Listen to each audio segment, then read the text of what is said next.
Welcome back to Hardware Unboxed for more Computex coverage.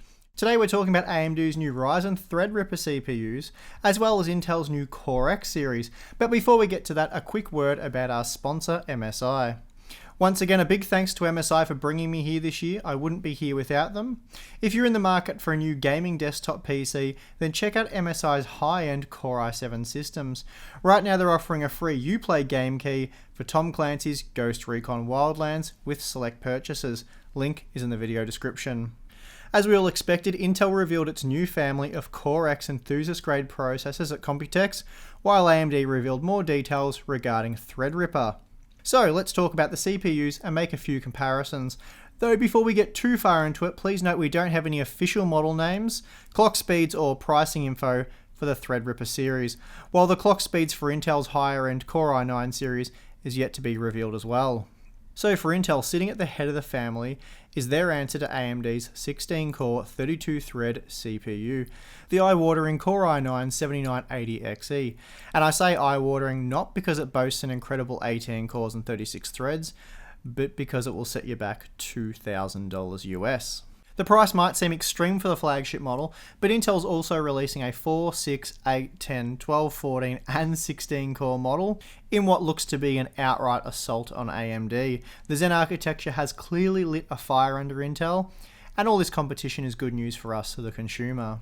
The brand new Core X series includes CPUs based on not just the Skylake X architecture, but also the Kaby Lake X architecture as well.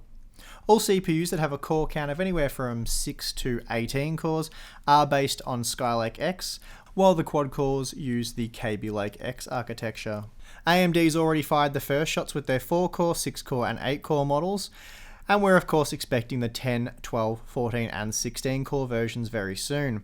Now, not wanting to simply just match AMD's core count, Intel's gone one step further with the Core i9 7980XE by hitting 18 cores. Of course, this is essentially a Titan XP of the CPU world, so I'm not really sure how relevant it will end up being. Anyway, for those with money to burn, is the 18-core model even worth whatever premium it ends up costing over Threadripper? And what does all that moolah land you? Well, Intel says the i9 7980XE is the first ever teraflop desktop PC processor, so I guess there's that. You also get a CPU with a truly massive 18 megabytes of level 2 cache, so that's 1 megabyte per core, and then there's a shared 24.75 megabyte level 3 cache. At this point, the operating frequency information isn't known, at least the base clock frequency anyway. Using Turbo Boost Max 3.0 technology, a core or two should be able to hit around 4.5 GHz, but again, this hasn't been confirmed. For such a monstrous processor, you might be expecting a thermal design rating in excess of 200 watts. Well, the good news is the TDP rating has been set and it's just 165 watts, which is quite impressive. And although that should make thermals quite manageable, Intel is still selling its own liquid cooler designed for the 165 watt TDP and 140 watt TDP chips. The cooler has an estimated retail price of somewhere between $80 and $100 US, and it works with some of the previous generation CPUs as well. For those of you who can't justify dropping $2K on a CPU, there is the Core i9 7960X for the much more wallet-friendly $1,700 US, and yeah, I kid of course. What's interesting here is that this model boasts the same core count as Intel's upcoming flagship Threadripper CPU, rumoured to be called the Ryzen 9 1998X. We now know that all AMD Ryzen Threadripper CPUs will have quad-channel DDR4 memory support, as well as an incredible 64 PCI Express Gen 3 lanes. That's 20 more lanes than Intel's highest-end Skylake X Core i9 processors, and incredibly 40 more lanes than its 8-core and 6-core Core i7 models. So it seems AMD certainly has Intel against the ropes when it comes to PCI Express lanes, and I'm pretty sure those X399 motherboards are going to be quite incredible, and well, we'll take a look at some of those in a moment.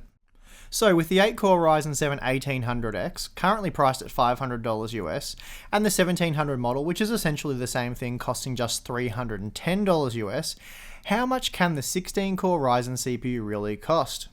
Well, as I said earlier, I don't actually know the price of any of the Threadripper CPUs, but it would have to be over or well over double the price of the most expensive 8-core model, being the 1800X, to come even close to the Core i9 7960X. So that's something to ponder. Anyway, the Core i9 7960X will feature a 16MB level 2 cache, which is quite large, and again that's 1MB per core, as well as 22MB of level 3. Memory support's the same for all Skylake X processors, so that means we get quad-channel DDR4 2666 memory. The TDP is also locked in at 165 watts, and again for now, the base clock of this model is yet to be announced. Intel claims that when compared to Broadwell E chips such as the $1,700 10-core Core i7 6950X, the new 10-core model offers 15% faster single-thread performance and is up to 10% faster when it comes to multi-threaded tasks. So naturally for multi-threaded workloads, the 7960X is going to crush the 6950X, albeit for the same ludicrous price. Anyone want to buy my 6950X? Any takers? Dropping down to the low price of $1,400 US, we find the Core i9 7940X, a 14-core model with a 14MB level 2 cache and a 19.25MB level 3 cache. Again, you get quad-channel DDR4 memory support and the same 165W TDP. Then we have the 12-core Core i9 7920X, which comes in at $1,200 US, and now we're starting to nudge towards that original extreme price of $1,000. With this one, you get 12MB of level 2 cache and 16.5MB of level 3 cache. The TDP has now been lowered to 140 watts for this model, but you still get quad-channel DDR4 2666 memory support and all 44 PCI Express lanes. Stepping in for my 6950X is the Core i9 7900X, the new 10-core 20-thread model. This processor comes in at the same price as the earlier Extreme Edition models, such as the Core i7 965 Extreme Edition, so $1,000. We know that this model will operate all cores at a base frequency of 3.3 GHz, and that's a nice little 10% boost over the 6950X. That said, the new 7900X does only support a 13.75MB level 3 cache, and that's almost half that of the 6950X. However, whereas the 6950X only has a 2.5MB level 2 cache, the 7900X has a huge 10MB level 2 cache by comparison. The level 2 cache is considerably faster than the level 3, so having more should really help boost performance quite substantially, but we won't know till we test the processors for ourselves. Finally, the 10-core model has been given the same 140W TDP rating as the 12-core model. We get quad-channel DDR4 memory and 44 PCIe lanes. Okay, so this is where it gets really interesting. The 8-core 16-thread Core i7 7820X featuring an MSRP of $600. That means we're seeing a massive 40% reduction in price when compared to the 10-core model, and of course we are seeing just a 20% reduction in core assets. This means that the 7820X will come in 20% more expensive than AMD's Ryzen 7 1800X, and awkwardly almost twice the price as the 1700 model. So it could look like a reasonable deal next to the 1800X, but it's unlikely to look too good next to the 1700. It comes clocked at 3.6 GHz for all cores, but can boost as high as 4.5 GHz. So that is a higher clock speed than Ryzen can currently achieve, but whether it'll be enough to justify the price increase is yet to be determined. This is another 140W part, but I should point out that the PCI lanes have been reduced to just 28, though this is still enough for most power users. Still, as noted earlier, this is a massive 56% reduction in lanes when compared to even the base model AMD Ryzen Threadripper CPU. Now for the 6-core 12-thread model, and Intel has a lot riding here. As you probably know, the Ryzen 5 1600X is considered to be the golden chip of the entire Ryzen lineup, and at just $220 US, it's pretty hard to beat. That being the case, it seems like Intel's not really even going to try bothering, as their 6-core Core i7 7800X is set to come in at $390 US. That's not really a significant saving over the current 6-core Broadwell E chip, which I kind of consider to be irrelevant at its current price. So at just 10% cheaper than the 6800K, I'm not really sure how popular Intel's new 6-core part's going to be. Anyway, out of the box, this model can boost as high as 4 GHz, and it has a base operating frequency of 3.5 GHz. It also packs 6 MB of level 2 cache and 8.25 MB of level 3 cache. Again, it is a 140 watt model with 28 PCI Express lanes. With the 6-core model still coming in at almost $400, that leaves some room for lower tier models. So Intel is offering some quad cores on the X299 platform, the fastest of which is the Core i7-7740X. Priced at $340, it comes in at the same price as the Core i7-7700K. I think most will agree with me though when I say I don't really get what the point of this model is. It's not a great deal cheaper than the 6-core model, and yet it only features dual channel memory support and a mere 16 PCI Express lanes. So I guess my question is, why offer such a measly CPU on a flagship platform that will no doubt be dominated by super expensive motherboards? It's almost a joke that the entry-level Threadripper CPU will support 3 times more PCI Express lanes. Perhaps even more puzzling is the $240 Core i5-7740X, which is another quad-core part, though it lacks hyperthreading support, so just 4 threads are on offer here. So for $20 more than the Ryzen 5 1600, Intel's giving us a traditional Core i5. I won't bother reading out the specs for this one. I'm pretty sure it's going to be a waste of your time, kind of like another Core i3-7350K situation.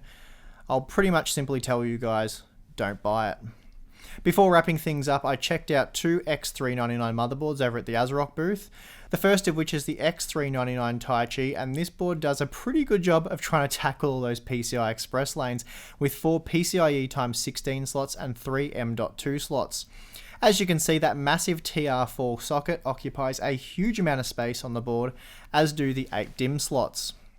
ASRock also had their X399 Professional Gaming on display, and the core specifications are quite similar to the Taichi board, though you do get creative audio on this one and 10 gigabit Ethernet, which is very cool. As I was leaving the ASRock booth, I also spotted this little sucker, a mini ITX X299 motherboard. So it looks like you'll be able to create an 18-core Core i9 rig in a shoebox size PC, if you want to do that kind of thing. This tiny board wasn't light on features either, offering 6 SATA ports, 3 M.2 ports. I know, 3 on a mini ITX board. It's pretty incredible.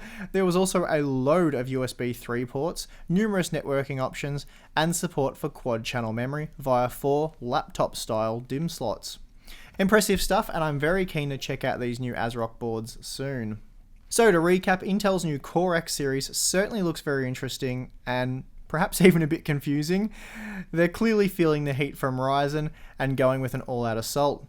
By the way, the release date for the first wave of chips is the 19th of June, and on hand for testing I will have the 10-core Core i9-7900X and 4-core Core i7-7740X. Lastly, please let me know what you guys think about Intel's new Core X lineup and your take on the prices. I'm your host Steve, see you again soon guys.